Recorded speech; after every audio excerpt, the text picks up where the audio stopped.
Welcome to Flat Earth Debate Live. I'm your host, Nathan Oakley, and if you are new to this channel, or you've not done so already, then be sure to subscribe, hit the bell notification icon, and join button if you'd like to become a Nathan Oakley 1980 channel member and keep up to date with the Flat Earth Debate.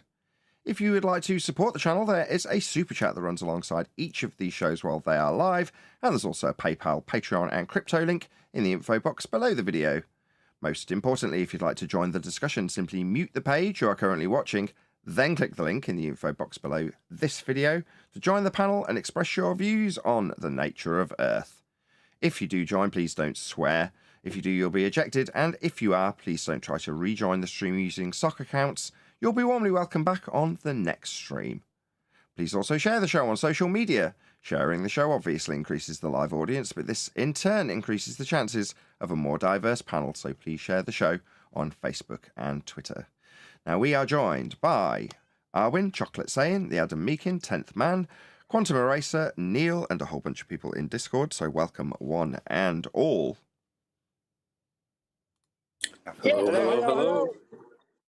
Good morning. Good afternoon. Good morning, good afternoon, good evening, wherever you may be. Good to have you. Any evidence of a physical geometric sphere-edge horizon, formerly known as the curve of the Earth? That was a great We laugh. debunked that. I saw it on the side of a milk carton. Missing. Earth curve. Indeed. Did it have a sad face? Like a downturned concave curve of the Earth, sort of. Yeah. Any evidence you can acquire an elevation angle measurement from a curved baseline?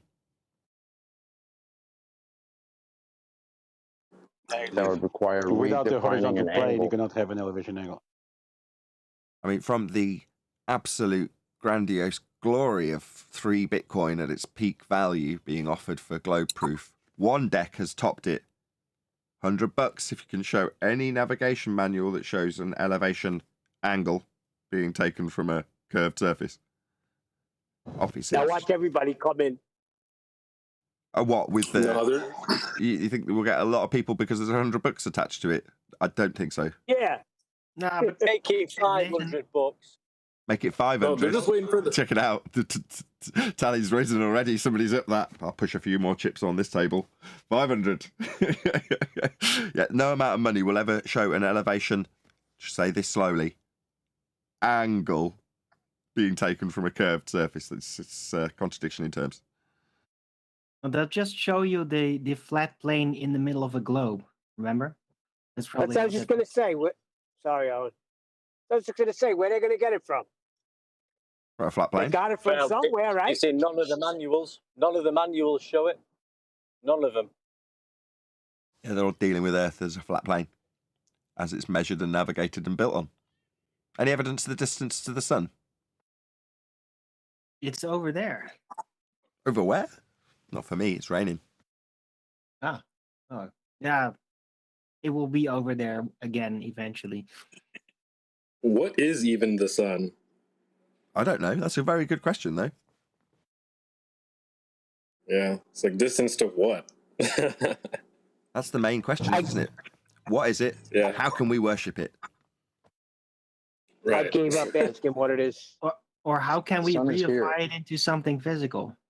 Did you say, what is it and how can we worship it? Is that what you said? Yeah. Well, that's what it is, isn't it? Right. Heliocentrism is, in essence, sun worship. You know, what it's clues in the title, isn't it? Yes. Earth is tilted towards the sun. And the sun, is at the centre of your heliocentric world. Literally, the sun is at the centre of your world. Okay? Well, so it's a sun-centric, sun-worshipping religion. That's what heliocentrism is. Anyway, any evidence of the distance to it? Or what it is, It's for that 3 matter? AUs. Hell no. 3 AU. Arwinian units. Yes. What's an Arwinian unit It's again? Something divisible by rainbow An distance. apparent. No, Rainbow it's an distance, I apparent remember. distance. Sorry, I'm keep rumpusing you. Go ahead. An Arwinian unit in this context is an apparent distance. So Yeah, but a it's- rainbow is 1 AU, the moon is 2 AU, and the sun is 3 AU. Gotcha. I knew rainbows came into it somewhere. Well, I'm glad we cleared that up. Should we move on? With that being the established, understood, everybody agrees with truth? No, and this apparent, is it the father or the mother? Are you talking to someone else? What's going on? Did I miss something? A parent. Neil's taking up Ten's mantle. It was terrible. That could never I see what you did there, chocolate. Mantle. I know. Nice. You like that, right? better than mine. Okie dokie. We interrupt this pun session for a housekeeping question. Any evidence of axial rotation of the Earth-based variety? That's Well, Superman. Hold on, we're moving. Let me fast. Yeah, I was gonna put my say. seatbelt. What were you going to say? Like, wait a minute. You mean to tell me my house is moving? No. Definitely. Everything. No, definitely not. You'd notice. Damn, I didn't notice that. Yeah, you would notice if it was. It isn't. You don't notice. There's claimed to be an effect we'd observed called Coriolis if Earth was turning, but that would necessitate us turning underneath things not attached to the Earth. And the effect being at 15 degrees an hour drift. On an axial, correct? Yeah, but we You don't would see need that. an hour for that. Right, but we don't But see what it. if it was all relative? You know? Coriolis isn't. Imagine living in a world where you fly. Whenever you fly, you're either flying. Your location is either flying away from you or towards you. Imagine that being reality.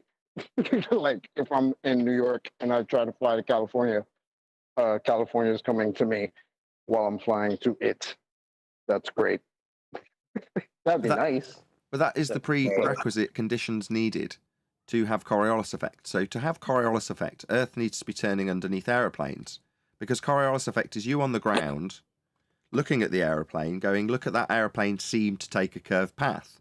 And the man next to you saying, no, the seeming to bit, yes, because it's not really curving, it's actually moving straight, but because Earth's turning beneath the aeroplane, we see it seem to drift. Well, in other words, Chocolate saying, well, you'd have to have California coming towards you if you flew from New York. That would be because Earth would be claimed to turn underneath to cause Coriolis effect. So that would be the consequences. But we don't have the effect. Nothing's seeming to drift because we're turning beneath it. That doesn't happen. Yeah, but you're living in a world where you're not expected to see curvature. You wouldn't feel the movement because it's so slight. Come on. Not only Neil, is your house, I'll try to. not only Sorry, go ahead. is your house moving, not only is your house moving, that if it's not situated exactly east-west, then different parts of your house are moving at different speeds. Damn. Like the football So my field? bedroom's moving at one speed, my living room's moving at another speed. That's the claim. You got it. That would be the Facts. that's correct. Depending on its orientation. If Earth's turning beneath stuff to see it seem to drift at 15 degrees an hour, then yeah, depending on the orientation of the house, part of your house, if the bedroom, as you described it, is more northerly and the lounge is more southerly, then they're going to have different rotational values ascribed to them. I mean, it's pure nonsense. You'd notice. And when you Well, I'll try to explain notice them, it when I wake tell up yourself tomorrow. Ridiculous. Not rotational values, tangential speeds. Sorry, tangential speeds, rim velocities, if you will. Yes, sir. That creation bear back there. Shout out What's to you, up, Chalk? What up, What's man? up, Chuck? Yeah, what's up, Chuck? What the heck? Yo, relax, man. Did you all see my bunnies video? Speaking of what's up, Chuck, did you see Brenda talking about bunnies? No. What? Check out my video titled "Them Pesky Wabbits." So she goes on and debates with Made by Jim Bob, and they're talking about pie. And in the middle of the conversation, she goes off on this, like she does, just crazy tangent. So I heard it, and you know, in your brain suddenly goes click. Why is my brain? What's going on? Why is my brain disconnecting during this discussion? And then I rewound it and listened to it again. I'm like, this is so off the wall. So I trimmed it out. Oh, cool. Is it part of the library of Why did it know to be food? Yeah, it's along those lines. food?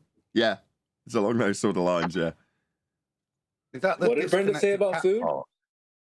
Well, she's having a discussion with Bob the Science Guy, and I can't verbatim give you the conversation, but what I can do is summarize the situation, which is they're talking at cross purposes. One is talking about something completely unrelated to the other, and neither are listening to each other. They're both just waiting for the time to speak. But in that interim, it seems like a reasonable back and forth because they are actually waiting for their turn to speak, but to be talking about things that are completely unrelated. Now, after a couple of minutes, it descends into the biggest load of nonsense gibberish you've ever heard, with it, but going back and forth between them. It's hard to, Oh man. you have to see it. It's like Huey's, I'm sure, got it trimmed out at some stage. It's a numpty clip. There you go. Yeah, I got that clip. Numpty clips, check them out. But this is my equivalent of a numpty clip. You know, when you hear something so dumb that you're like, I can't believe I've just heard that. Did you see Baller Jim tactic. Bob's- You ain't heard anything yet.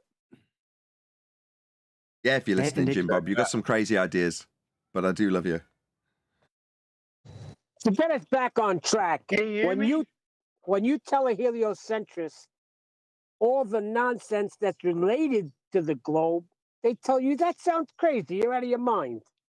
Or that your Yeah. reference frames are ruined. So given that I've just disseminated the information in regards to Earth turn, Coriolis effect, Earth turning underneath to cause a 15 degrees an hour drift, there is a easy misconception that can be had by an anti-flat earther / globe heretic that what I've just done is describe my claim that Earth should turn underneath aeroplanes. Now that's obviously wrong. That's a globe claim we're taking apart when we say we don't see Earth turning underneath aeroplanes. That does not happen. But if you're a idiot, I mean, Simon Dan is, let's face it, an idiot, you'll hear me disseminating a globe claim and then take my description of the globe claim apart with a comment like, you and your reference frames are ruined, directed at me.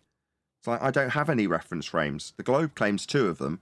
We just don't see the effect. Simon Dan doesn't see the effect. Therefore, he assumes that my claim of Earth turning beneath things is wrong. Well, no, it's not my claim, it's the globe claim, but he recognises how wrong it is, and therefore feels he needs to tell me that me saying it is wrong. No, I'm describing how wrong the globe claim is, but yeah, they'll turn around and tell you how it doesn't happen. Right. Neil touched on exactly what I've been dealing with lately because I'll bring up, oh, wait, so you're telling me my house moved. And then they deny that, but they believe it. Well, they've got to talk out both sides of their mouth with Coriolis a lot of the time, but most of them aren't skilled enough to do it, so they just get caught in contradictions normally in one breath. But if they're reasonably skilled at debating the subject, they'll contradict themselves with a longer period in between. Or you just simply don't understand. That's last resort, isn't it? You don't understand. And I that's like what we've that, been getting Nathan. from the Etherites. We don't understand.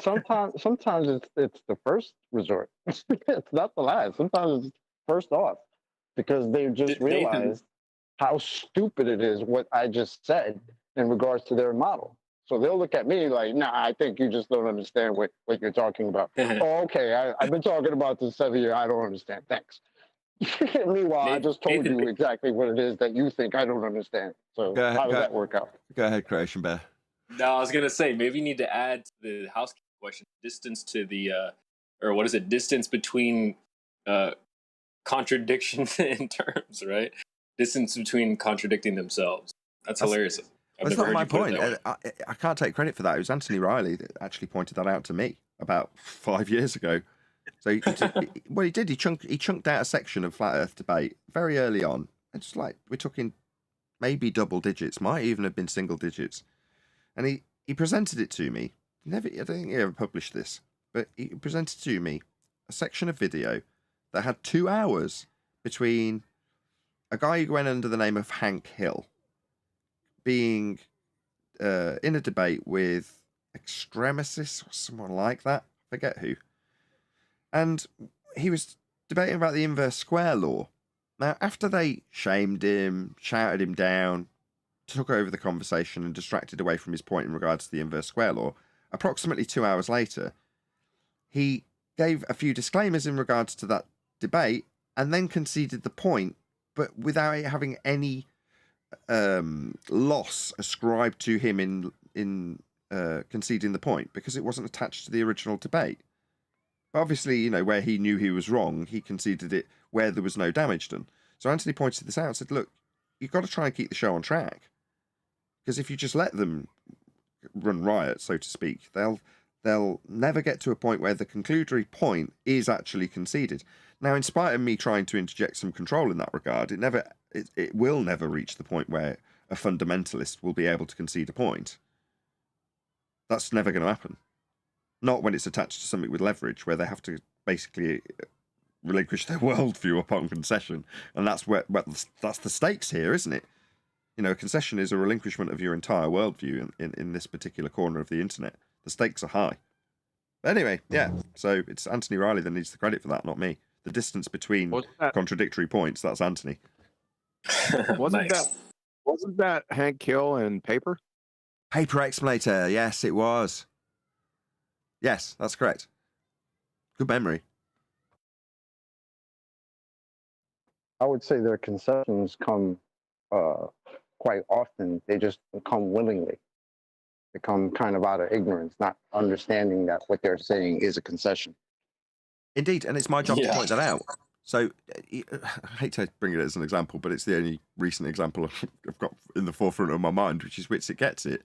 So a lot of people who, like with the Globers, when they come and they don't actually have a response to any of the debating points, will start criticising the formatting of the show or my interjections and control of the show as a host.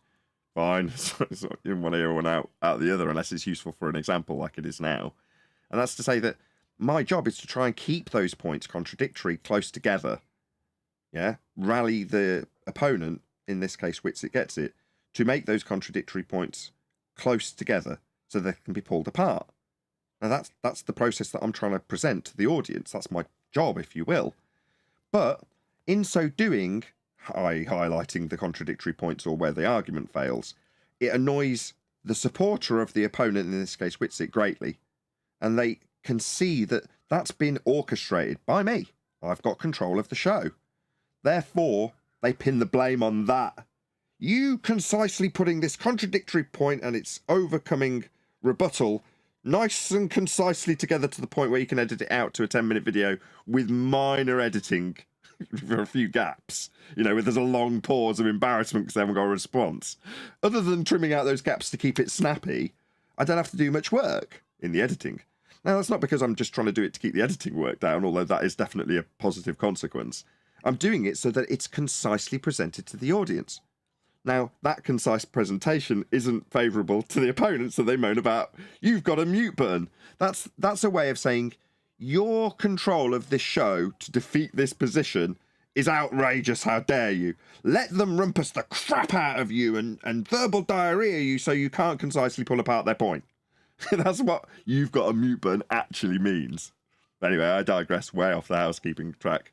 Anybody got any points before I move back onto track with housekeeping? Quote unquote, nobody's answered my question. Quote unquote. Colloquially. That's a good one.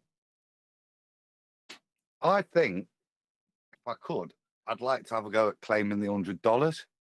Oh, wow. That's out of left field. Yes, go ahead. Yeah. Hold on. Who shouted it went up to 500? Just want to check what the score is. It was $50 on it. One Dex lowered his chip amount now that you've stepped up, Adam. Check it out. That's the power of being Adam. Go ahead, Adam. Raise it. Now, I've got to have a couple of disclaimers. Boy. No colour commentary, please, QE. Adam is very... I've forgotten what I say now. Very measured. Measured. You guys have parroted that for how long now? It's All okay. wrong. Go ahead, Adam. Yes, no colour commentary, please. Go ahead, Adam. Okay, We've got your screen up. It's not directly from the... I don't know if the book's there, but this is from NASA. I think I've mentioned it in the past. So I'll just skip through, Nathan. I won't play. You can see here they're demonstrating the basic principles. Just feedback from Discord there. It's John. It's John on not on mute. Bloody outrageous. So we've got the basic use of a sextant. I think we're using that flat baseline there. But when they're talking about going to the moon, we've got the guys here. And this is the guy using his space sextant.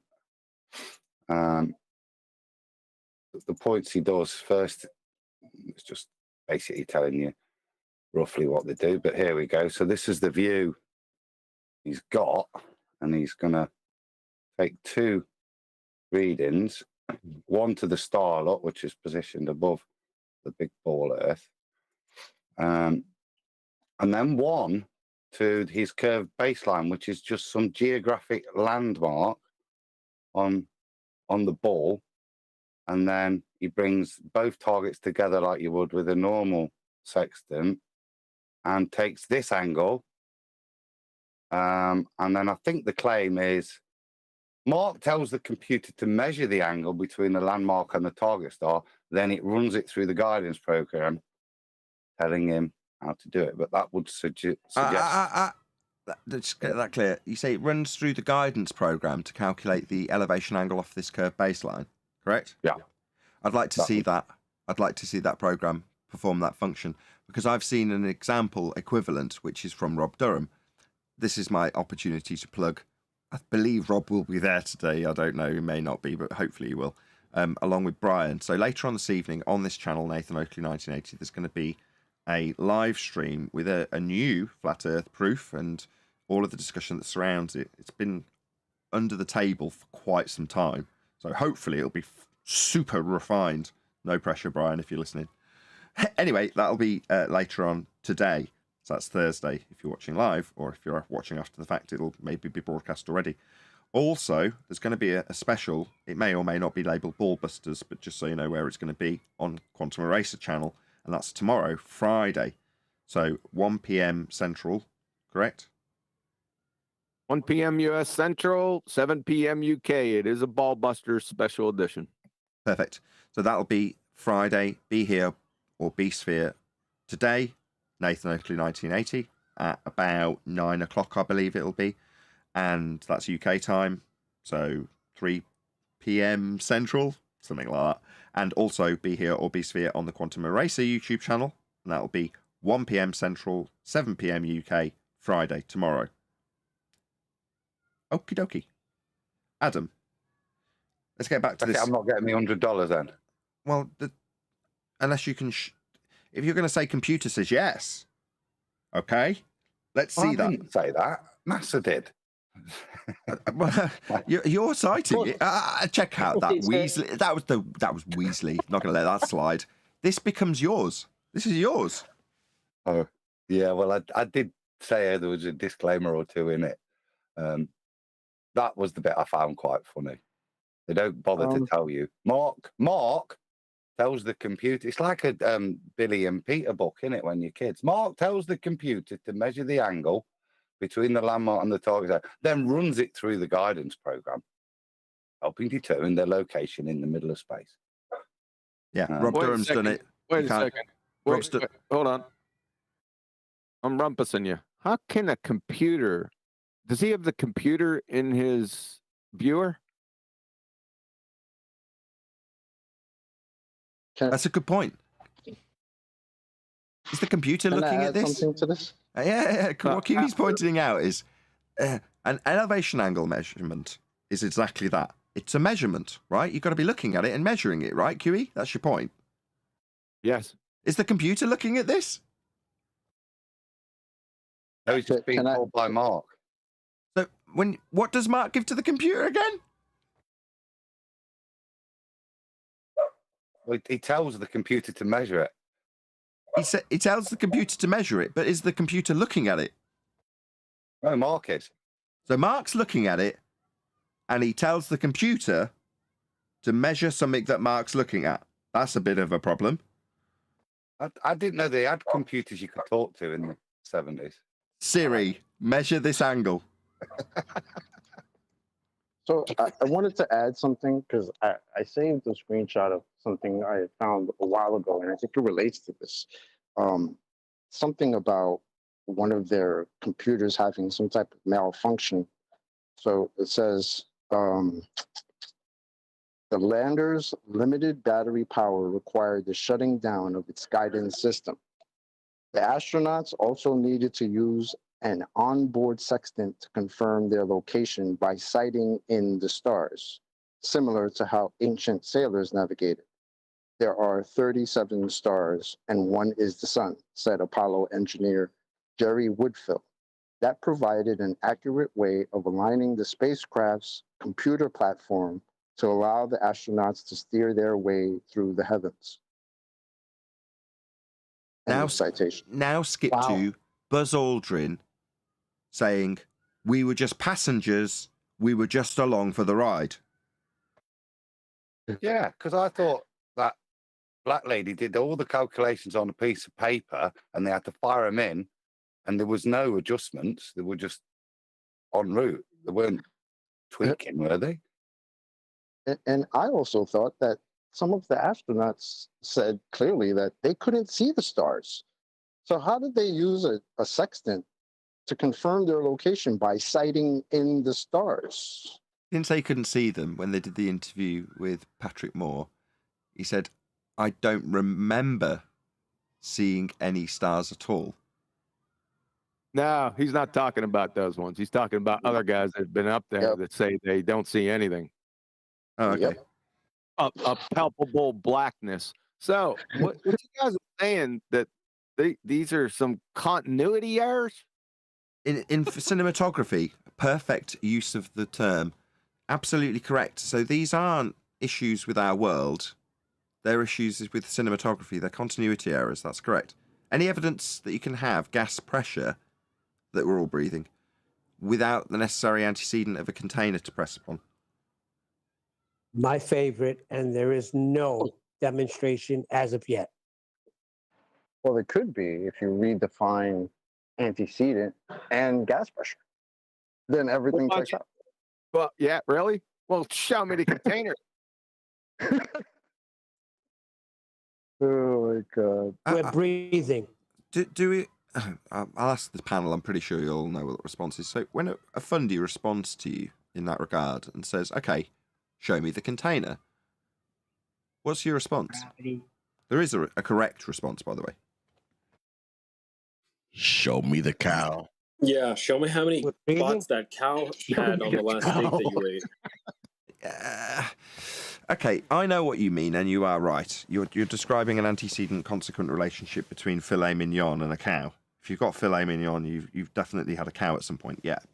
But what's the antecedent-consequent relationship that you're describing when specifically somebody says, "Where's your dome? Show me the dome then." What are you suggesting by way of, yes, I appreciate this antecedent-consequent relationship, and that's an example of one. How does that link to their response when they say, "Well, show me the dome then"? We'll have to gas pressure. Perfect. Who said that? Was that Albariqua? Got gas pressure. Exactly. In the same way, you don't need to show a cow if you've got a filet mignon in front of you to kind of bin that steak in front of you unless you had the cow. Likewise, we couldn't have the gas pressure we were breathing unless we had the containment for the gas pressure we're breathing. So while we can't show you the container, or we could just lie and go, "The blue bit's the container, the sky's the container, and it just happens to turn black at night." But no, you don't know what the container is. I know there is one, because there can't not be one. We've got gas pressure. Yeah, spot on, Albariqua. I say we're. There you go, Neil. I say when they ask me that, I said we're breathing, aren't we? Isn't that the same thing? Everyone remember Total Recall? When he puts his hand on the Martian switch with the 3 fingers and it sinks yeah, that's the one. Right. Well, all they do is stick some uranium rods into some carbon, whatever it is, that's got a load of oxygen in it. I've forgotten what they plumbed up in that particular scenario. But Ice. was it just ice? Fair enough. In that same film, when they break the glass, don't shoot the glass, because it'll shatter and all the gas will escape and everyone will die. But how is that any different to them releasing a load of gas from a magic machine that the aliens left? Once that reaches the vacuum outside the domes that they've kept pressurized, because you need containment to have gas pressure, where's the containment for the gas that they release outside of the domes? What would it do? Well, it would just dissipate into the area of volume that it had to fill. And if that's space, then it would all just fill space. In other words, it would all bugger off. But, they just release a load of gas and it all defies entropy, just hangs around for them to breathe. Why? Well, because it's a movie magic. It's a continuity error. You can have a movie defy the second law of thermodynamics. And likewise, the movie that is a globe Earth in a sky vacuum has plenty of continuity errors. However, we on Flat Earth Debate, and I speak for all of us, don't tend to focus on the continuity errors because they're weak. By comparison to pointing out that you can point out how there are occasionally fawn-shaped footprints in the snow, but check it out, sometimes they're welly boot footprints and they've got trademarks in them and all sorts. You can point those errors out in Narnia. Alternatively, you can say Narnia's not real. The sky vacuum, called outer space, isn't real. We'd all be dead. There'd be no gas to breathe if the sky was a vacuum. Bye-bye Narnia. Bye-bye sky vacuum. No need to point out, no offence to Adam, we have actually done it on this show, which is why I'm saying this, point out that they're claiming sextants work in space when you can't get an elevation angle measurement from a curved baseline. It's absurd. They even show you the curved baseline they're claiming that Timmy's talking to the computer about. It's absolutely ludicrous. But the place they're claiming this sextant measurement took place in is a fake place. It's Narnia. They're not in Narnia taking sextant measurements. You can debunk the sextant measurement in Narnia, but just debunking Narnia is far quicker. You can't have gas pressure without a container. Ergo, all claims of anything in a sky vacuum known as outer space are automatically fake, because you can't have the gas pressure we're breathing if there's a possibility of travelling through a sky vacuum. There isn't. They also seem to think because... I would just add... Sorry. I'll add Wandek first. Hold on, Chocolate. Go ahead, Wandek. I was saying they also seem to think for some reason, because these pressure differences at different altitudes, that also means that, we don't have a container. I don't know, because of pressure gradients. Well, how do you work pressure gradient out then? As if that's evidence of no containment. Yeah, it's like suggesting that you could get a miles per gallon rating from a car without it using fuel. It's like part of the description of a gradient is a gas pressure. So a gas pressure gradient. Well, first you have to have gas pressure to have a gas pressure gradient. So you're back to the original argument. Well, how did you get the gas pressure in the first place for it to form a gradient? It first must develop pressure. That would be pressing on something. And that's what gas pressure is. So they appeal to the delta of the argument. So they say, how can you have a gas pressure gradient? Let's not focus on the fact that you need a container to have gas pressure to have a gas pressure gradient. Let's just ask you of the delta and hope you don't notice. Yep. Hey, to point out continuity errors, it doesn't have to be a movie. It could just be contradictory statements made by a person or persons. Can I do that? Not really. Continuity in terms of the progression of the plot or the movie or the play. Yes. Well, yes. What's the difference? I don't need a movie. It could just be somebody carpet bomb barraging contradiction after contradiction. That's continuity here. No, I see where you're going. What you're saying is that's narrative, right?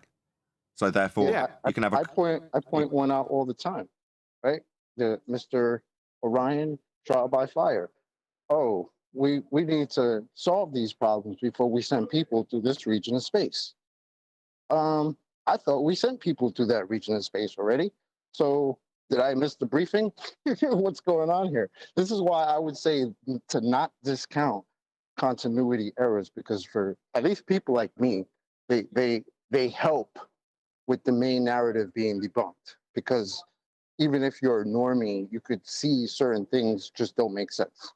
So I would say, yeah, of course, the obvious ultimate argument is the basis, but continuity errors in a narrative that's supposed to be real, not even movies. I mean, I just pointed out a real life one. That's not a movie, even though they're talking about essentially a movie, but you know what I mean. It's a story. When Q is describing Yeah. a continuity error in that context, although it's loose, I'll agree, because it's a failure in a story. So if you want to say, okay, in the plot of this particular story, the person put down a hairbrush and then picked up a comb. Well, that just broke my immersion.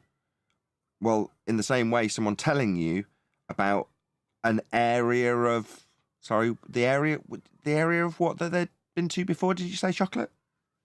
Isn't this the There's Van an Allen area belt, to Scott? this region of space. That area that they claim to have been before or possibly going to again or struggling to get to now isn't real. It's akin to saying we're going to get to Narnia, we just struggle to find the materials for the wardrobe these days. So the area they're travelling to is fake, and you're saying if I keep that intact, I can move forward and suggest that there's a continuity error, and that's useful for normies. I can't decry that. You would know better than I. Adam, hold on a second. night. Adam, is your name Chocolate? Yeah, could we start calling you Chuck? Well, milk chocolate. Damn, I'm getting yeah. roasted over here today for the That's chocolate. racist. They hate it, bro. They hate it. Don't worry. That's a 2-for-1, by the way. But real this- quick, I was gonna say I'm sorry, Adam. I just want to point out, like, as far as like what we're talking about, continuity errors. We pointed out one earlier. What kind of darkness was that you said? They described it as, QE. What was that? Palpable blackness. Oh, and some of the other ones that essentially went to the same place. How did they describe that as? It was so bright that they could hardly see anything. Oh, that checks out, right? Yep. Sorry, Adam. Go ahead. No, Go ahead. Illuminated It night. might have been the Van Allen radiation Oh. playing games on their mind. No. There's another Adam down there. Yeah, Adam.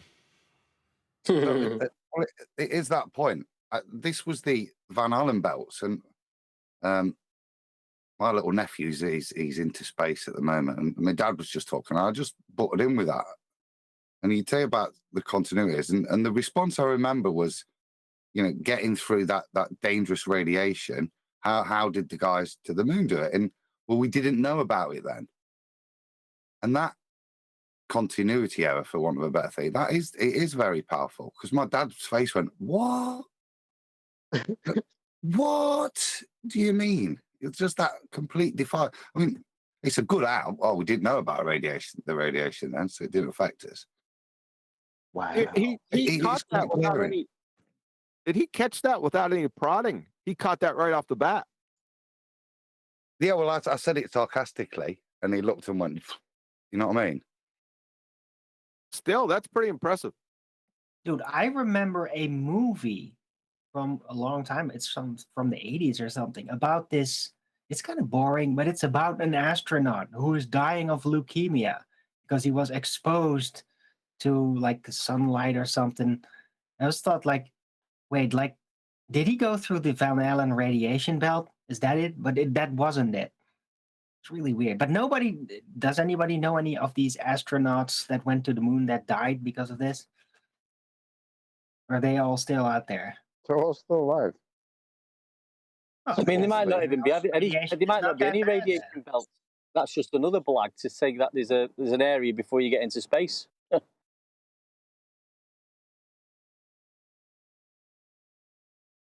Okay, so in response to the question, any evidence that you can have gas pressure, that would be the stuff we're all breathing, without a container. Where are we at? Not seen any yet. No evidence yet. When you talk about the brightness of the stars, is that visible light? No, there won't be any evidence, period. It's not a yet. We're not waiting for somebody to do it. That's That's a continuity error. Not everything's a continuity error. It is if I say it is. Okay. Any scientific evidence of gravity? What's that? Hell Speaking of continuity errors, Well, if Yeah, you they'd have to define if it you first. Google, this is props go to bandsaw. You Google how gravity was discovered. He found a citation from National Geographic that says, legend has it that Isaac Newton formulated gravitational theory in 1965 or 66 after watching an apple fall and asking why the apple fell straight down. Then Stanford.edu says the legend is that the Newton discovered gravity when he saw a falling apple. Got it. With an echo. And then if you go to Virginia.edu, says that the legend is that Newton saw an apple fall in his garden. And one more, the last one I like this one because I found this one. Rochester.edu says, as in all such legends, this is almost certainly not true in its detail, but the story contains elements of what actually happened. Wow. So I gotta be honest, I have heard on several occasions and read in several sources that it was actually a pear. It was a pear. I mean, Newton's up there with Icarus and Icarus. I'm loving that. This is the legend of gravity now. What the hell? What's Icarus? Oh, he flew cool too close name, to by the way. the sun. Oh, you did mean Icarus. The Then. little angel wanted to Yes. touch the sun. Everybody all at once now. What's an Icarus? Flew too close to the sun. Is that what it is? It's just a metaphor. He's saying he's up there with Icarus, as in, flying too close to the sun. Spell it. Wax wings. Spell it. Okay. You cut off. I think it's Icarus. I think I could be wrong. Icarus, the angel that went too close to the sun. Huh. Yeah. Okay. Thanks.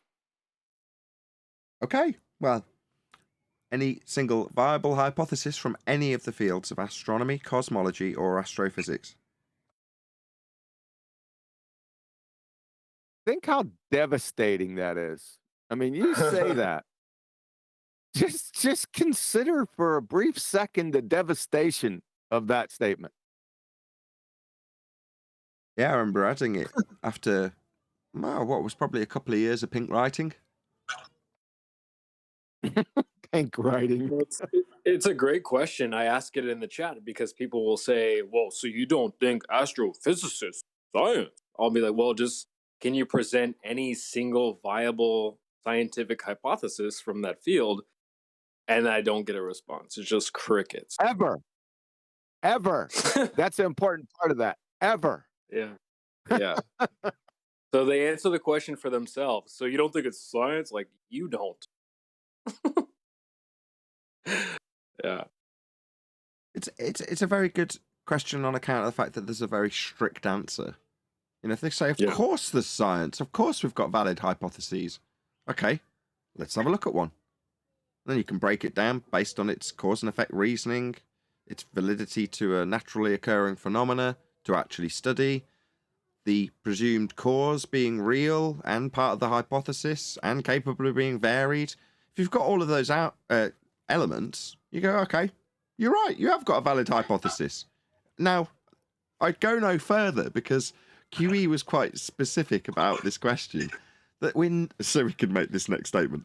We're not even asking for the experiment. Just the valid hypothesis. I know. Well, some people say it's not science because you got a man-made device in there somewhere. I just heard that recently. Hey Neil, friggin', cease and desist, man. Why? That's worth. Why do you Really. tell him to cease and desist? Was it, you mean as in his sentiment or him just being quiet?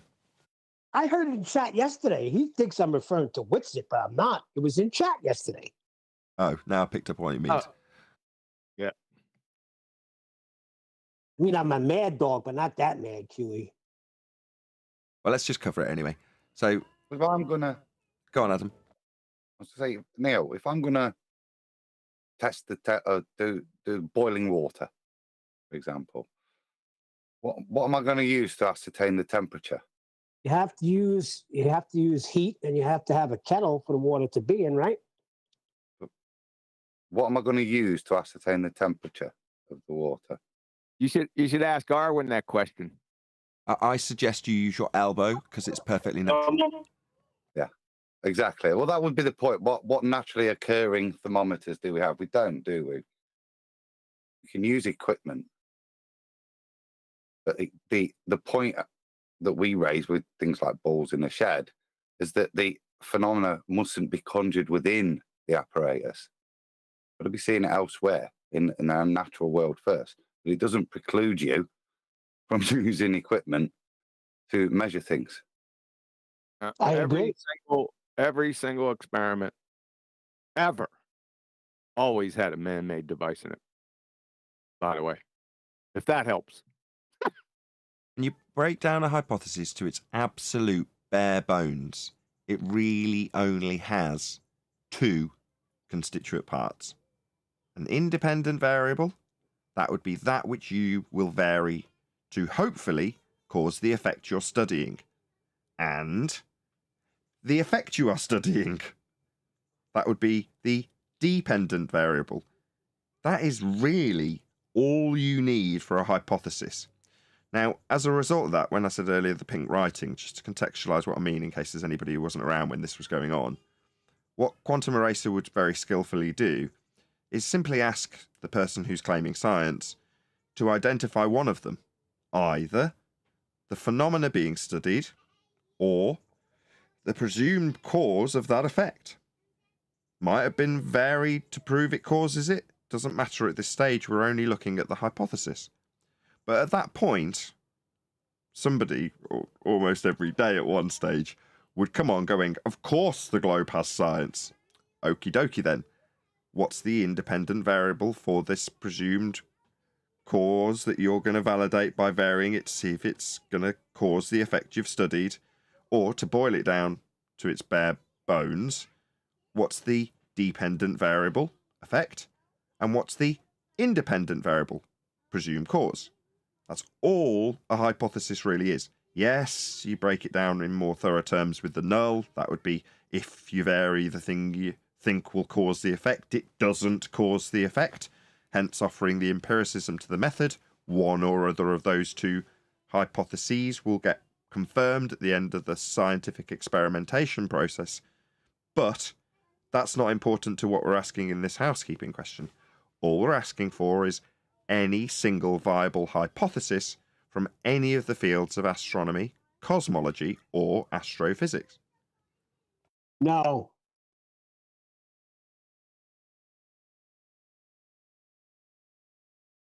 What about any evidence of a self-perpetuating molten iron core at the centre of a presupposed spherical Earth? Right. I'll take that as a no. Any evidence of the R value? Oh, well, we've got volcanoes probably from Arwen. Go on, Arwen. No. They try. Wow, getting feedback. They tried to measure it, but yeah, they lost the technology. They can't put it back together again. Oh wait, no, they were never actually able to successfully measure it because every time they tested it was wrong. But yeah, I don't know. It's still popular. They still think like, yeah, sure, it's molten and iron and magnetism or something and heat, the geothermic heat. So yeah, molten iron core. Okay. I mean, 8 miles and almost 4,000 miles. Same difference. Well, somebody told me it's like when you take a sonogram, that's how they do it, like the same way a sonogram is taken. P waves and S waves, primary and secondary, the return signal. Yeah, you can describe it that way. But they got it wrong. So when Chocolate just brought up the collar super deep borehole, I think I've got the title right. They went down about 8 miles. But as they did so, they had predictions of what they would hit based on that return signal, or those return signals. And they were incorrect. So the methodology is flawed. It gives incorrect, inaccurate results, but yet you want to base the 4,000K... It's just ludicrous. No, P waves and S waves don't prove we've got a molten iron core. Plus all of the diagrammatical examples in cartoon format that say that they're presuming they've got a spherical Earth and then they've got a molten iron core based on these inaccurate waves. So no, on many counts. You know they do teach it in school though.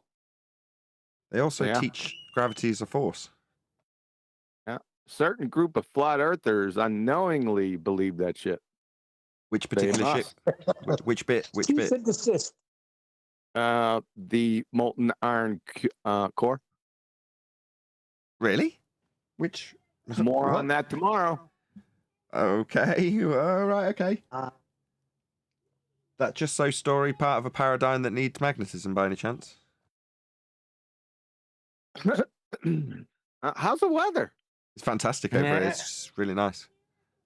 So what about the R value, Earth radius? Black Swan.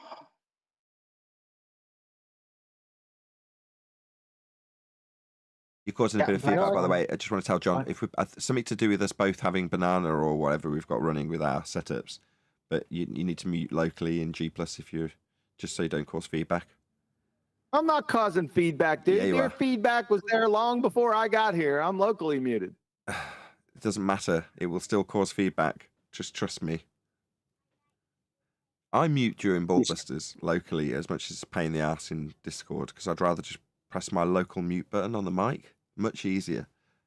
But no, I have to mute in Discord too when I'm doing Ballbusters because otherwise I cause feedback, which you moan at me about.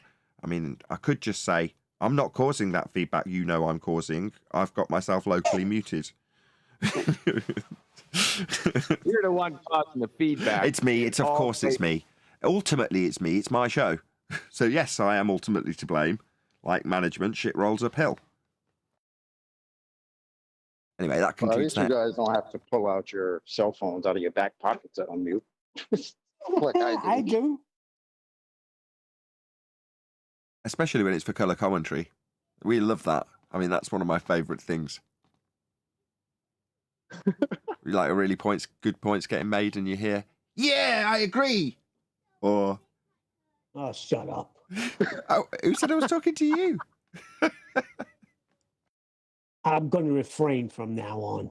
I wasn't talking to you, Neil. I mean, it could have been anybody at all. It was Neil, totally talking to Neil. I was talking to me because I heard it back and it sounds terrible, so I will not do it no more. Oh, I'm really glad to hear that. Actually, there's loads of people that do like your colour commentary. Yeah. Get him. Get the bats. Equally, there are just so this shit sandwich, is fully complete. There's plenty of people that dislike it also. No shit. But on the upside, QE loves it. He's always commenting about how he loves colour commentary during shows. Especially it helps with his editing processes.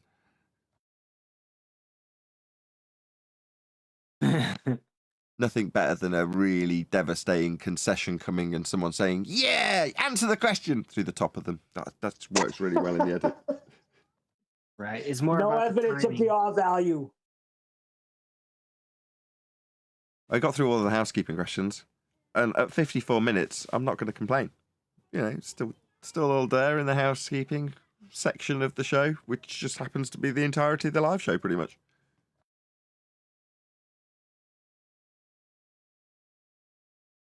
No 10th man today. You missed. Here. Very little input. You've been missed 10th.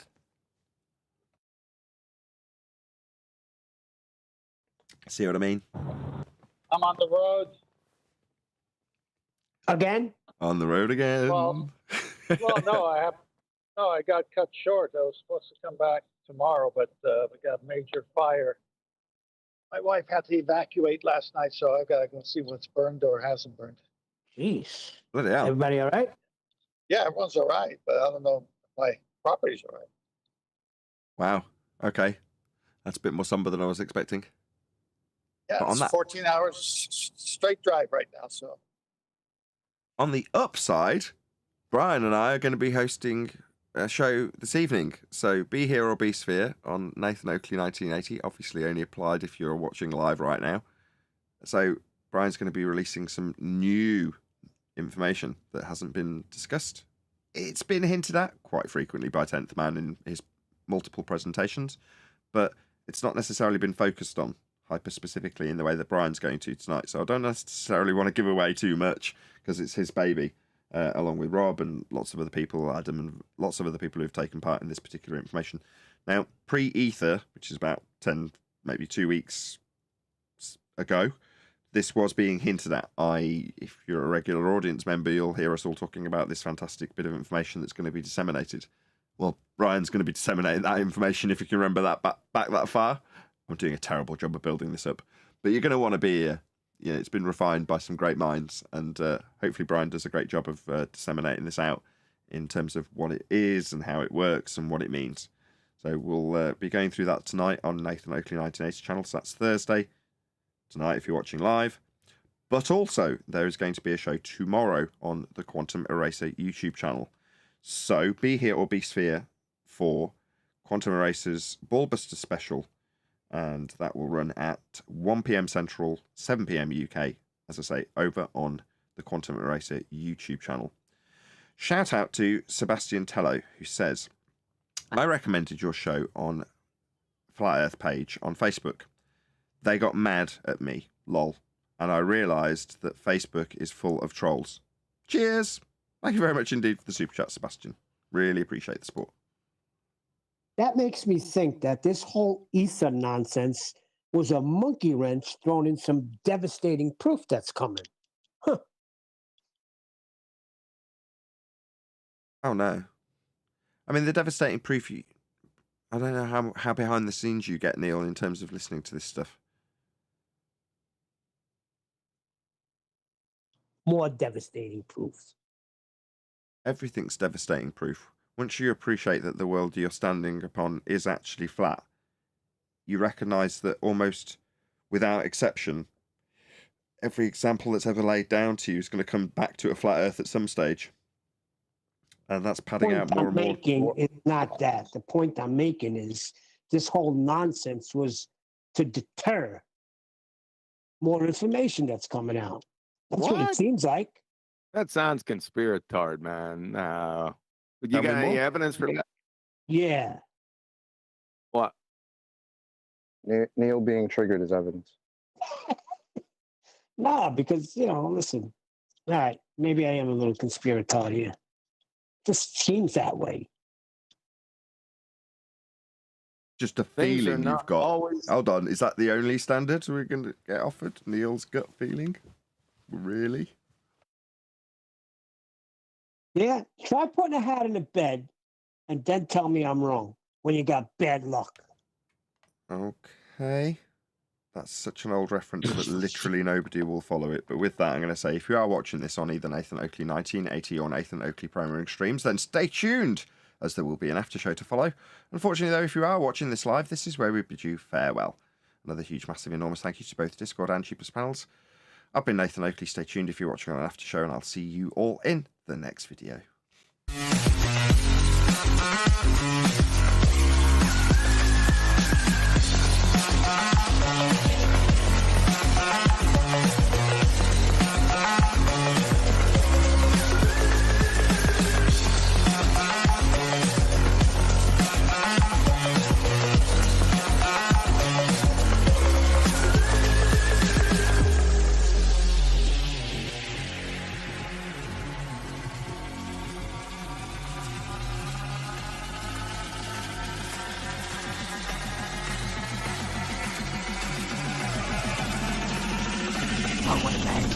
What a lovely night!